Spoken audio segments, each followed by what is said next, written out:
So the machine we have behind us is a 1908 Dolbeer steam logging machine, and its purpose was to pull logs through the forest so that they would eventually be transported to the sawmill.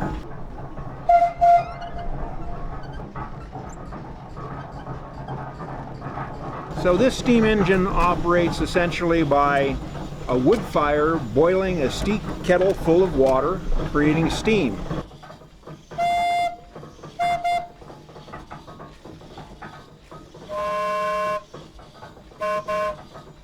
It carries a variety of whistles on it, but back in the day really it only had one whistle for purposes of communication within the forest. If there was a need for communication over the side of a hill, they would have what's called a whistle punk, a small boy that had a wire that was attached to the whistle, and he would watch the logging operation below and then pull the whistle at the right time so that the steam engineer could engage the machinery and pull the log up from an area where the engineer couldn't exactly see it.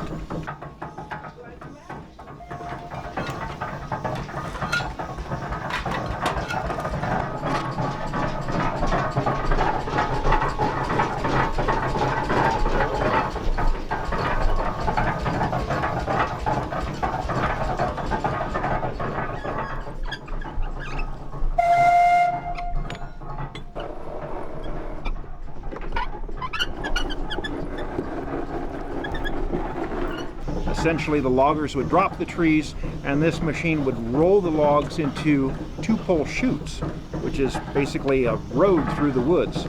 They would drag these logs through the woods, eventually dumping them into Shaver Lake. It would be gathered up by the steamboat, the Michigan, transported over to the sawmill. The sawmill would then cut them into boards. The boards would then be dried, and after a period of time, when they had sufficient buoyancy, they would kick them into the flume. And then the flume was 42 miles long and would reach Clovis 6.5 hours later. So at the turn of the century, this was the latest and greatest technology.